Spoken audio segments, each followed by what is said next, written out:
Bon, alors, moi, je m'appelle Shauna Van Praag. Je suis professeure de droit à l'Université McGill et je suis très contente d'être une des contributeurs à une collection dévouée au thème Justice et nouvelles distances.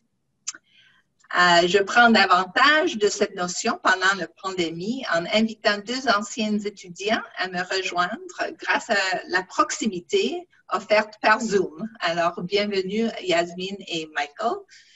Dans cette petite conversation aujourd'hui, je vais faire référence à une assez ancienne ou bien constante image de la distance qu'on trouve en droit et en justice. Et je vais le tracer très brièvement en soulignant le potentiel de son évolution dans des contextes variés. L'image est celui du voisin. C'est un caractère, un portrait, un concept, une métaphore qui traverse mes propres champs de recherche et enseignement, les obligations, la diversité sociale et aussi le droit et les jeunes. Et je propose qu'une vieille question, la question des enjeux entre les voisins, peut nous diriger envers une nouvelle compréhension de la distance et de la proximité. Alors, je vais explorer le voisin en trois contextes différents, mais trois contextes qui coexistent dans notre droit. Les premiers deux contextes, je vais répondre aux questions posées par Yasmine et Michael. Et pour le troisième, c'est moi qui vais poser les questions à Yasmine et Michael pour montrer le potentiel de cette image du voisin dans un contexte contemporain. Alors, on dirait qu'avec le COVID, puisqu'on passe plus de temps chez nous, on risque plus souvent de déranger nos voisins ou encore d'être dérangé par nos voisins. Alors, comment est-ce que le droit régit les relations entre voisins, disons, géographiques, tout en s'assurant qu'on peut quand même être à l'aise chez nous? C'est une très, très bonne question et heureusement, la réponse se trouve dans le Code civil du Québec, alors dans une source assez solide. Et pour parler brièvement de ce que le Code dit en réponse, je change l'écran pour montrer une photo de chez moi. Ça, c'est les marches chez moi en avant. Et ça, en arrière, c'est, si je bouge ma tête, c'est le Sukkot pour la fête juive de Sukkot cette semaine des voisins. C'est juste entre les deux maisons. Alors ça, c'est une bonne image, si on veut, de comment les voisins peuvent utiliser leur propre terrain, leur propre propriété. Et il y a toujours une possibilité de poser des problèmes ou des défis pour ceux qui habitent à côté.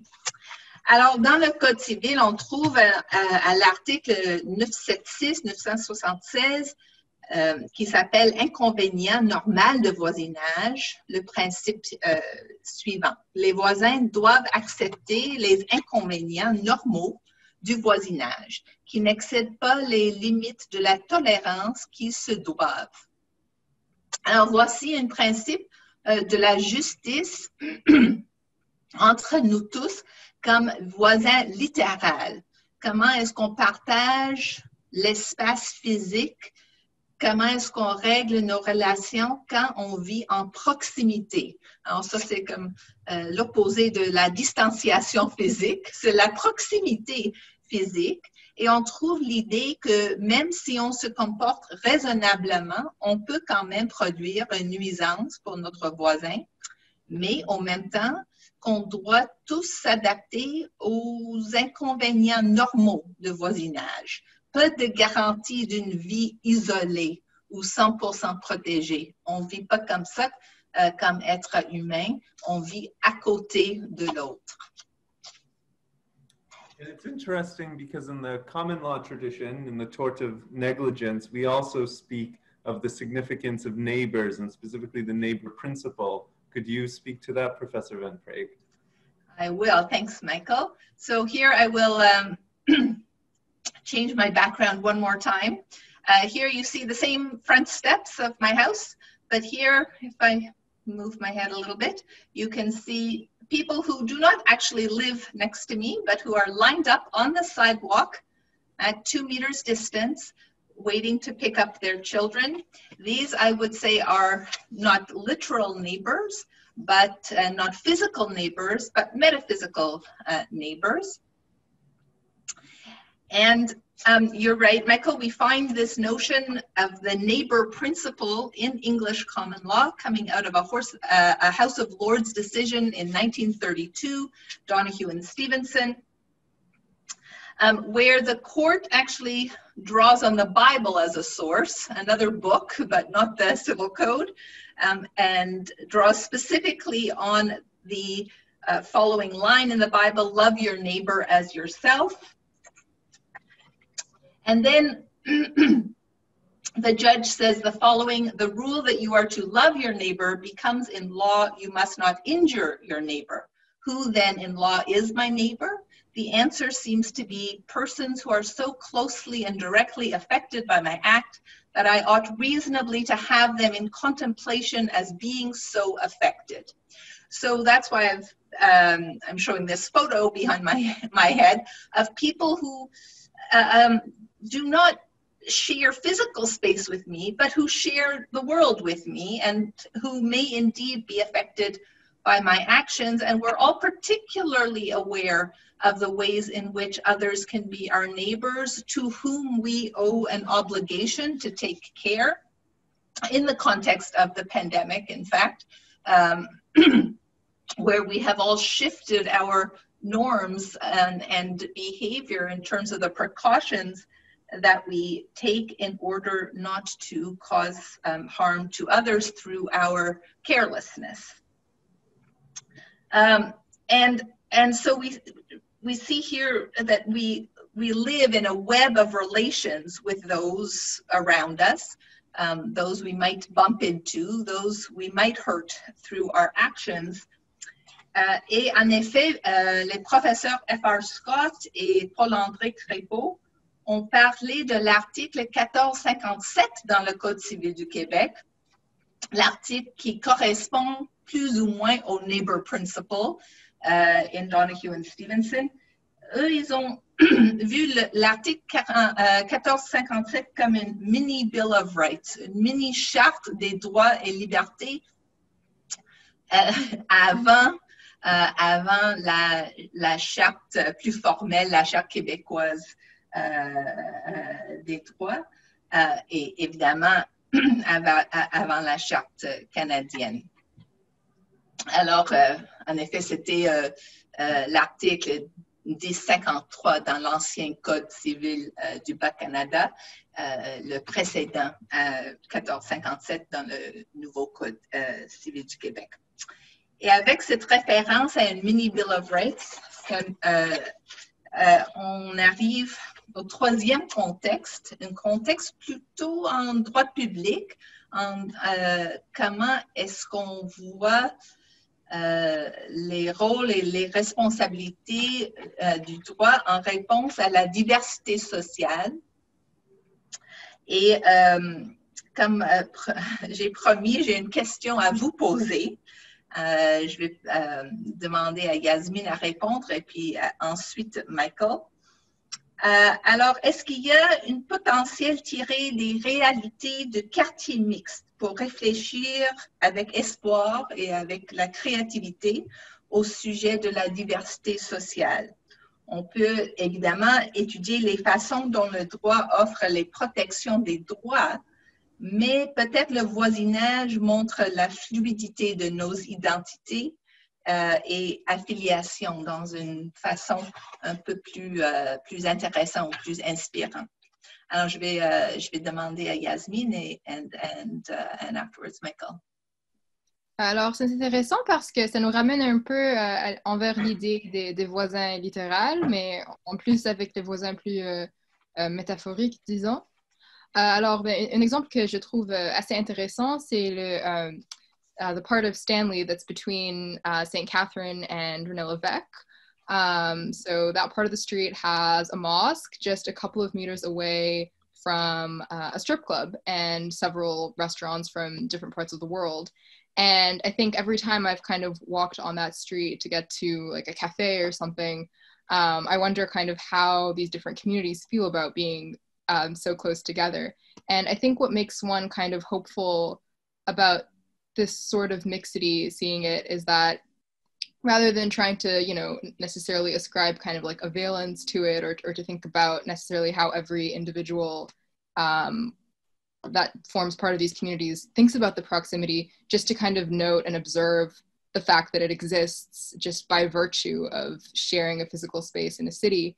And I think the role of the law here is especially interesting because it's so kind of invisible at first blush. Like it's easy to just think, oh, like how, you know, how wonderful that things that we might think of as being wildly incompatible as outsiders are able to coexist. But in fact, the law actually has like a fairly pivotal role to play because it could easily prevent such things through zoning laws. So it's kind of implicitly, the law can implicitly foster or not foster a kind of like coexistence or like encourage it. And so, yeah, I think it's encouraging to see that the two can kind of come together to make a kind of mixity, the individuals involved as well as the legal institutions. Bon, avant de vous poser la même question, Michael, je vais juste changer encore l'écran. Et ça, c'est un peu comme Yasmine a dit, l'idée de... bon, ici, on voit... ce ne sont pas les êtres humains, ce sont les petits bols japonais, mais on voit la diversité et puis l'idée qu'ils sont ensemble dans leurs identités mixtes, distinctes. Et c'est tout à fait métaphorique, pas littéral, pas métaphysique, mais tout à fait métaphorique et basé sur la créativité, si on veut. So, merci à Yasmine pour la réponse et je pose la même question à Michael. Yasmine, your response reminds me a lot of my previous studies in urban planning, where the kind of key insight is that the way in which space is organized is not merely coincidental, and that it is a product of a series of choices regarding politics, economics, and law. And so the kind of difficult question for a liberal state can often be, how do you ensure a kind of healthy mixity of coexistence of different people and different identities, both from the most kind of mundane standpoint of, you know, land use, but also amongst, you know, many different groups that exist under the liberal state. And I think of, there's an article by Jennifer Nadelsky called Reconceiving Rights as Relationships, which for me was kind of a touchstone in how I began to rethink about the law. And I think of this notion of the neighbor, where our neighbors, it's very difficult to just enforce our legal rights or to insist that this individual owes me an obligation. And there's this whole social context which kind of colors our relationships with people. And it's very easy to see one's home as one's, you know, in the common law, it is one's castle. They say it is a man's castle, to use the traditional sexist terminology.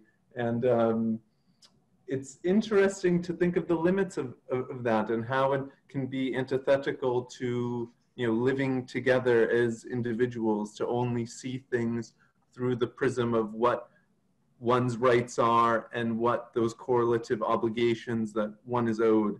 And I find that the CCQ is interesting, where when it talks about les troubles de voisinage, it talks about obligation. It's not about rights, and it's about accepting, you know, the kind of inconvénient of everyday life and of living together.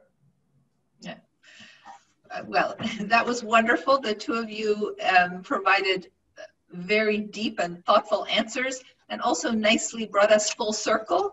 Alors, merci beaucoup à mes invités, les jeunes juristes, Yasmine et Michael, pour leur conversation, pour leurs questions, pour leurs idées, leur engagement.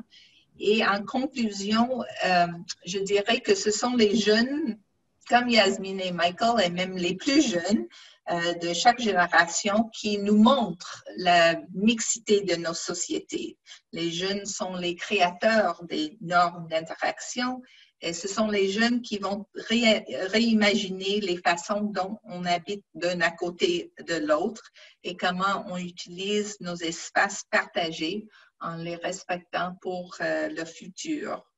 Alors, avec ça, on voit que le voisin, c'est une image avec laquelle on peut jouer longtemps en réfléchissant sur les questions, les grands enjeux du droit et de la justice dans des façons permanentes et aussi progressives. Alors, merci beaucoup, Michael et Yasmine.